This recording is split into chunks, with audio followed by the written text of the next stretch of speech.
Mbola ampitomboina ho aminareo ny riavana, ny fahasoavana sy ny fiadanana avy amin'ny Andriamanitra raintsika sy Jesosy Kristy zanany. Amen. Fifaliana ho ary riavana ny mitondra ny hafatra avy amin'ny tenin'Andriamanitra ho anareo anio. Miarahaba ny mpitandrina mivady izay ray aman-dreny eto amin'ity toerana ity. Miarahaba ny sampana tsirairay ao aminy. Miarahaba ny vahoakan'Andriamanitra rehetra eto isotro fitiavana. Teto tokoa no toerana nahabe.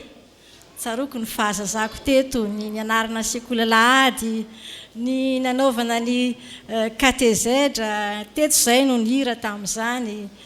Dia nafinaritra tokoa ary mahafaly ihany mbola miverina eto, tsy hoe mihira amin'ny katezedra na mianatra sekoly alahady intsony, fa mitondra ny tenin'Andriamanitra ho anareo, ho aminareo ny Tompo. Arabaina manokana ny mpitendry zava-maneno izay nahatratra ny 570 taonany, dia mbola ampitombo ny fahasoavany aminareo ny Andriamanitra izay efa niazo anareo nandritra izay 570 taona izay.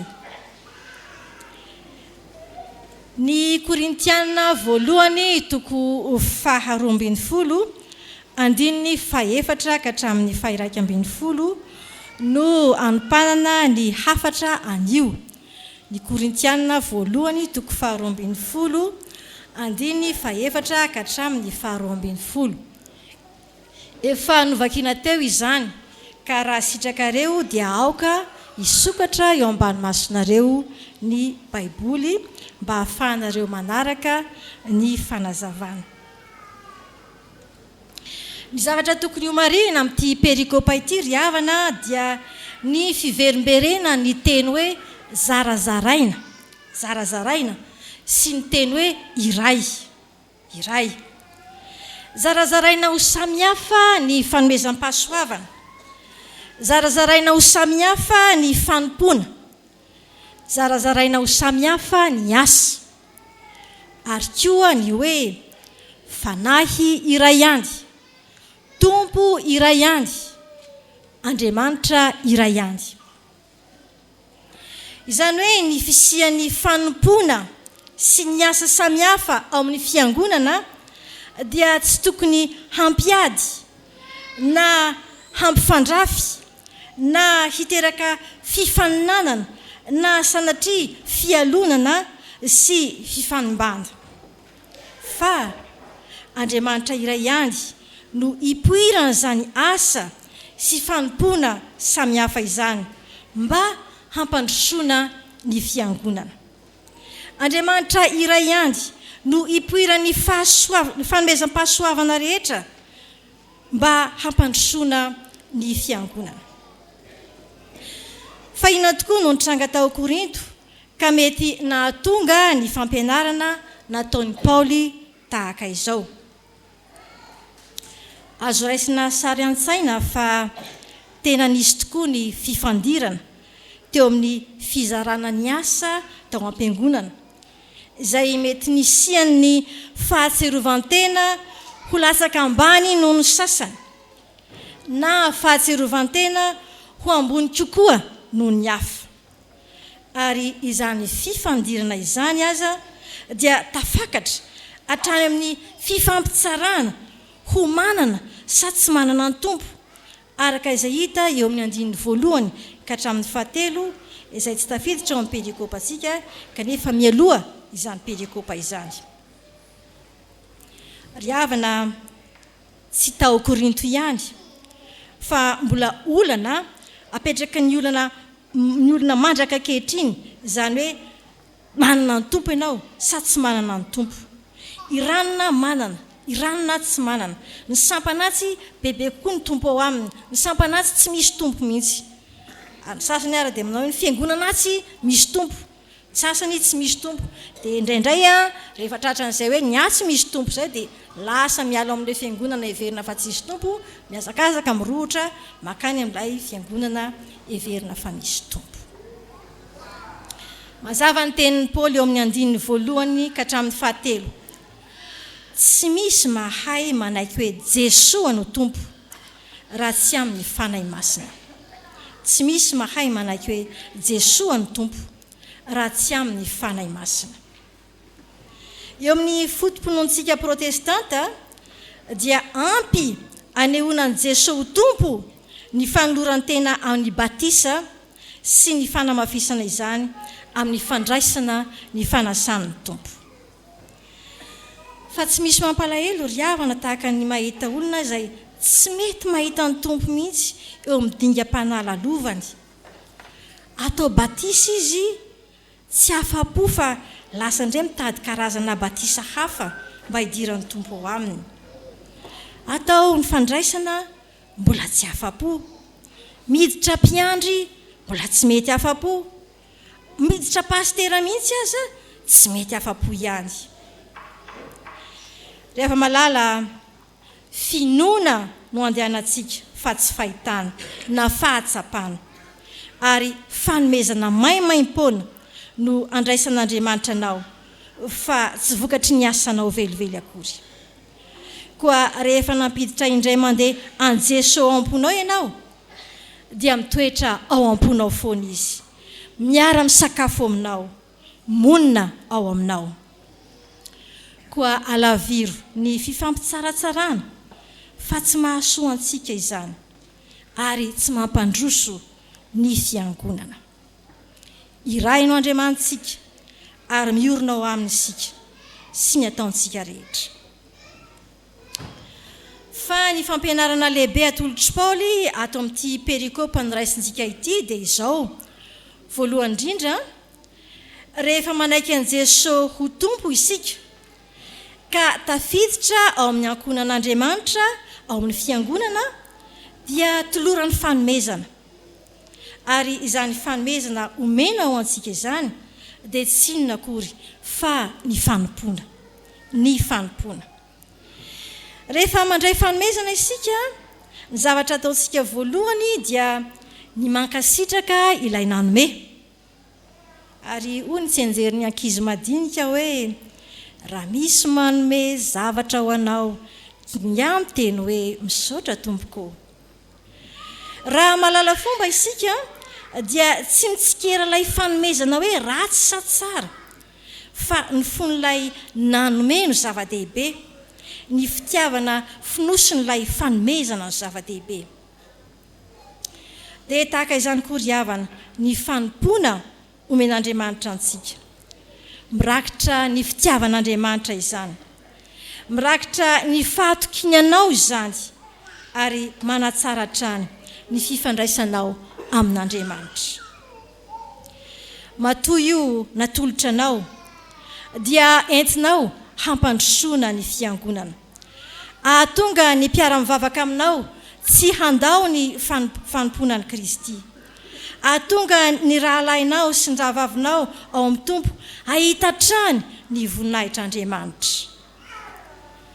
Tsy hitanao mahasambatra ve ry havana izany hoe afaka mitsofoka ao amin'ny tsiambaratelon'Andriamanitra amin'ny alàna fanompoana ka mampiona ny olona amin'ny Kristy. Amin'ny mahafitiavana azy dia tsy manao zaravilana izy. Fanomeny daholo rehefa mety ho mpino. Zarazaraina. Samy manana anjara, samy manana anjara. Tena mampandainga an'Andriamanitra ianao raha manao anakapo hoe zaho tsy mba nahazo. Fa na ianao manao be marenina dia tsy mety miaino ny fanahy masina mibitsika aminao hoe ity no zara fanomponao. Na ianao isan'ny ron-kambe rony dia aleonao mipetrapetraka. Ary izay tena mampalahelo indrindra aza dia mety ho tonga hatrany amin'ny fakana ny toeran'Andriamanitra amin'ny fitsikerana tsy mijanona ny fanompon'ny hafa. Ry havana, mbola tsy tarana io, manapa-hevitra. Inona no fanompoana atolotry ny tompo ho anao mba hampandrosoanao ny hafa, mba hampandrosoanao ny fiangonana. Tsy mety koa nefa ny hoe mampivangongo ny fanomezam-pahasoavana ho anao samyrery dia everina fa hoe ao aminao rery zany ny fanamasina no miasa asa raha tsy hoe angamba ao amin'ny fiangonana misy ianao tsy misy afa-tsy ianao sy olona anankiray olona roa zany nareo no mambrao dia voatery ataonao daholo ny zavatra rehetra fa raha tsy izay no mitranga dia zarazaraina samihafa ny fanomezam-pahasoavana. Mitanisa fanomezam-pahasoavana vitsivitsy Paoly ato amin'ity perikopa izay noraisintsika ity. Voalohany hitantsika eto dia hoe teny fahendrena, teny fahendrena. Teny manambara ny rariny zany sy ny tokony ho izy. Tena zava-dehibe amin'ny fiangonana ny fisian'ny kristianina manana izany teny fahendrena izany mba hiarovana ny fiangonana tsy ho tafalatsaka amin'ny fankahalana be fahatany na fiandaniana tsy ampy fandanjalanjana. Ao koa ny hoe teny fahalalana. Izany indray dia teny fampianarana ahatakarana ny famonjen'Andriamanitra, ny planin'Andriamanitra, ny asan'Andriamanitra. Izany dia tena ilaina amin'ny fampiorenana tsara ny fotom-pinoan'ny fiangonana ary ny mpampianatra ao amin'ny fiangonana no tena manana izany teny fahalalana izany. Ao koa ny finoana.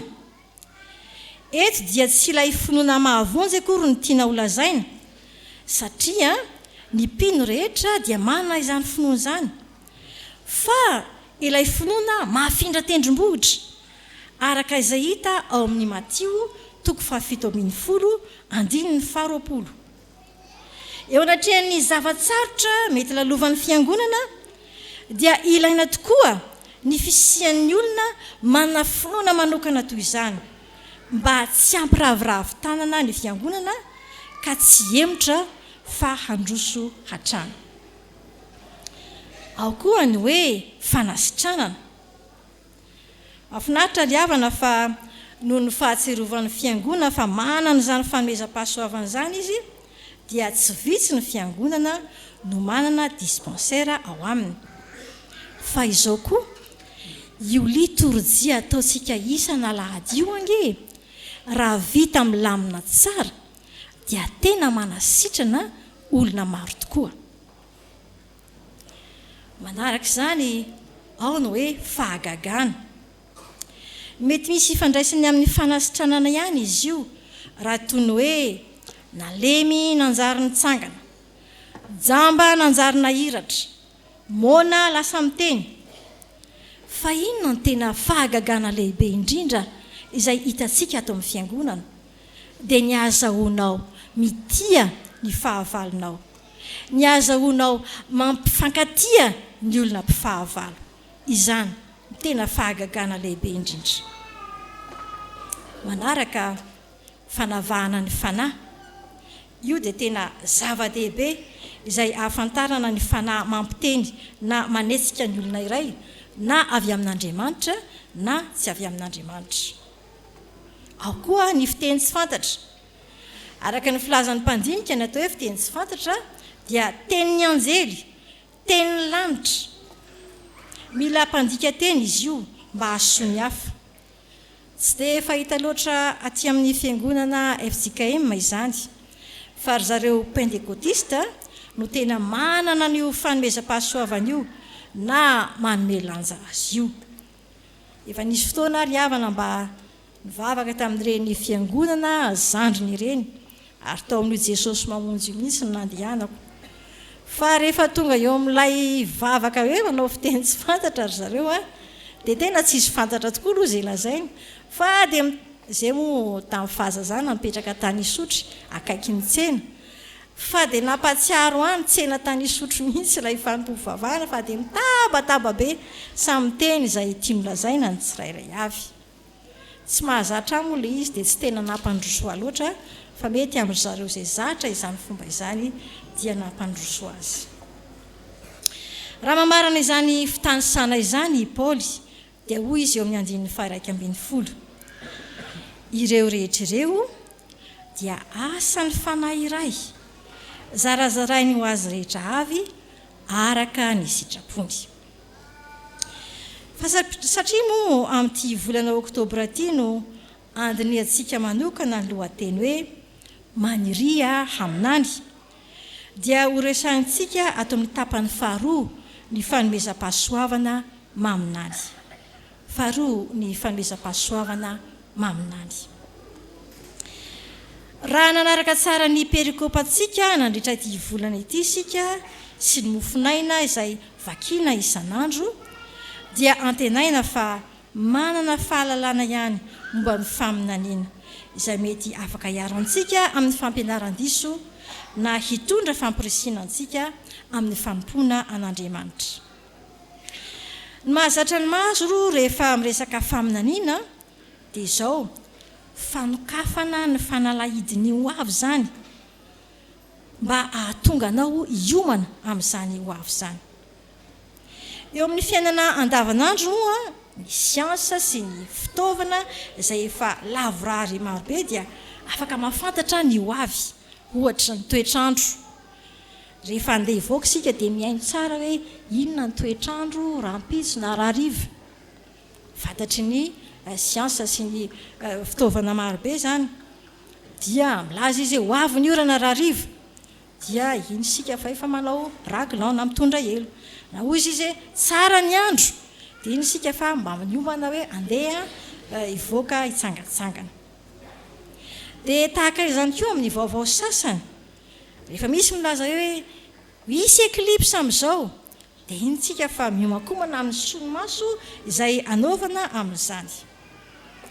Ary na ny baiboly aza dia ahitana izany endrika faminaniana izany izay hanambarana mialoha izay hitranga. Dia eo no hanaovana ny mpaminany marina sy ny mpaminany sandoka.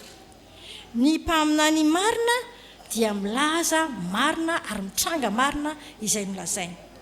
Fa ny mpaminany sandoka dia milaza zavatra langa ary tsy hitranga mihitsy izay nolazainy.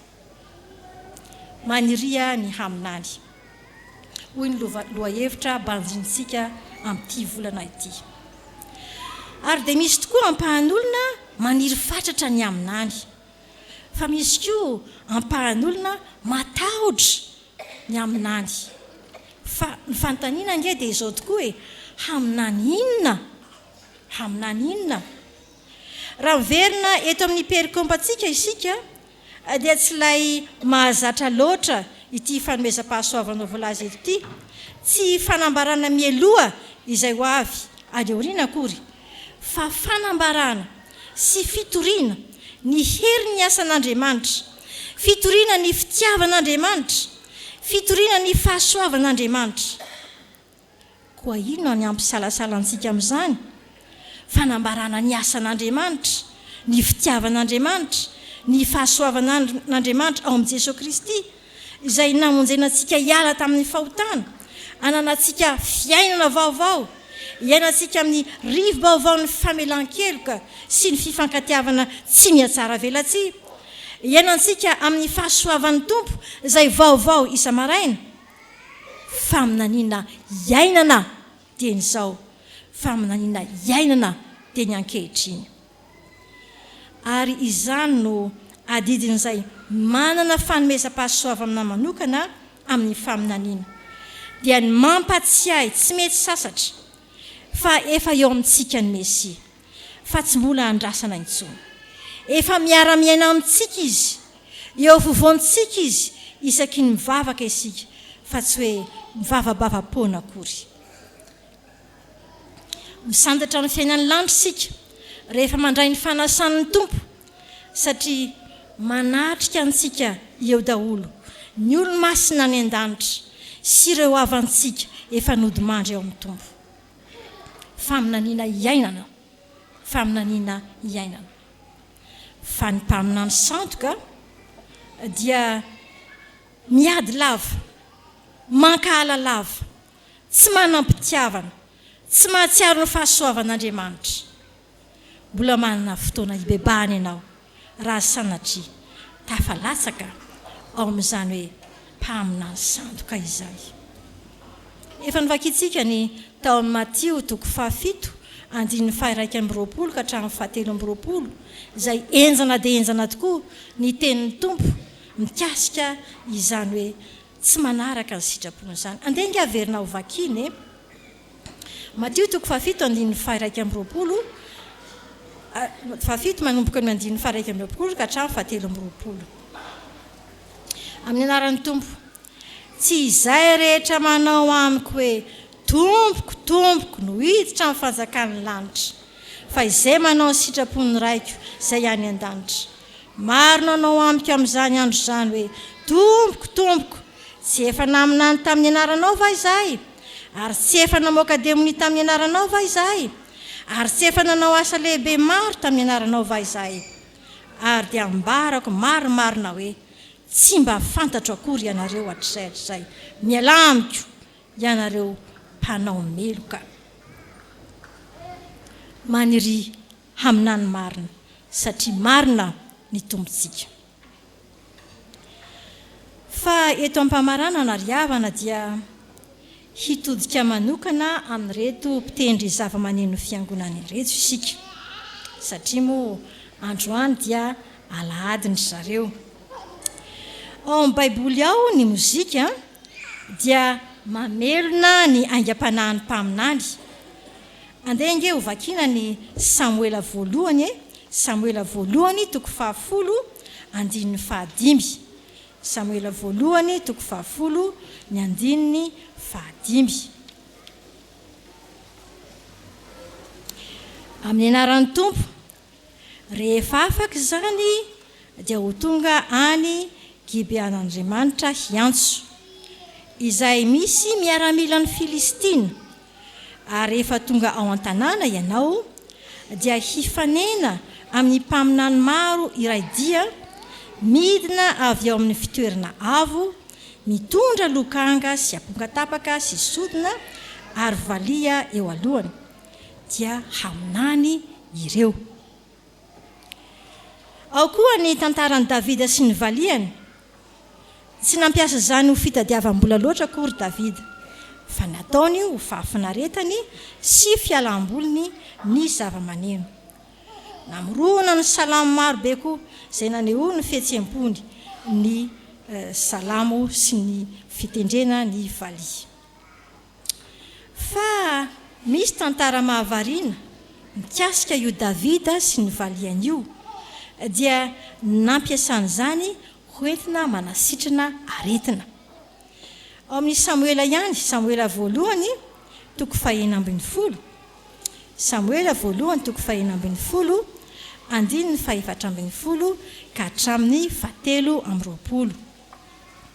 Samuela voalohany toko 2:12 andininy 4:12 ka hatramin'ny 7:20.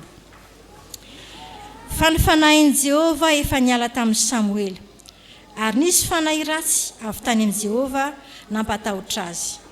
Ary hoy ny mpanompony Saoly taminy, indro ankehitriny misy fanahy ratsy avy amin'Andriamanitra mampatahotra anao. Aoka ny tomponay ankehitriny handidy anay mpanomponao, izay eto anatrianao, dia hitady olona mahay mitendry lokanga izahay. Ary rehefa misy fanahy ratsy avy any amin'Andriamanitra tonga aminao, dia hitendry amin'ny tanana izy ka dia ho tsara ihany ianao. Ary hoy Saoly tamin'ny mpanompony, mizahary olona izay mahay mitendry tsara ka ento ety amiko. Dia namaly ny anankiray tamin'ny zatoviny ka nanao hoe, indro ny anankiray amin'ny zanaka Jese Betlehemita no hitako mahay mitendry, sady lehilahy mahery sy mpanafika izy ary mahay mandahateny sy lehilahy tsara tare, ary Jehova momba azy. Ary Saoly dia naniraka tany amin'ny Jese ka nanao hoe, irao ankaty amiko Davida zanakao izay niandriondry. Ary Jese nakamofo tokony ho zakany biriky iray sy divay iray sy ny hoditra sy zanakosy, ka nampitondrainy any Davida zanany ho an'ny Saoly ireo. Ary Davida tonga tany amin'ny Saoly ka nitoetra teo anatrehany, ary tiany indrindra izy ka dia tonga mpitondra ny fiadiany. Ary Saoly naniraka tany amin'ny Jese nanao hoe, masina ianao avelao davida hitoetra io anatrehako fa efa mahita fity amiko izy ary raha nisy fanahy tamin'Andriamanitra tonga tao amin'ny Saoly dia noraisiny davida ny lokanga ka notondreny ny tanany ka dia velombelona sady nanaritra Saoly ary ny fanahy ratsy niala taminy. Ry mpitendry zava-maneno malala 5 taona nitendrena. Ianareo no mpaminany mitarika ny olona amin'ny fiderana tsara an'Andriamanitra. Mitarika ny olona hanambara ny asan'Andriamanitra. Mitarika ny olona hanambara ny fitiavan'Andriamanitra. Mitarika ny olona hanambara ny fahasoavan'Andriamanitra. Aza mandrarak'ilombiandoa fa tanterao amin'ny fifaliana ny asanareo. Tanterao amin'ny fanatretena ny zara fanomponareo. Ny fitendrenareo ny lokanga no anasitrana ny aretin'ny maro. Ko aza malaina fa mazotoa trano. Ry fiangonana malala, efa nomenanao ny fanomezam-pahasoavana mifanaraka ny maizy anao dia ataovy amin'ny fifaliana ny zara fanomponao. Amen.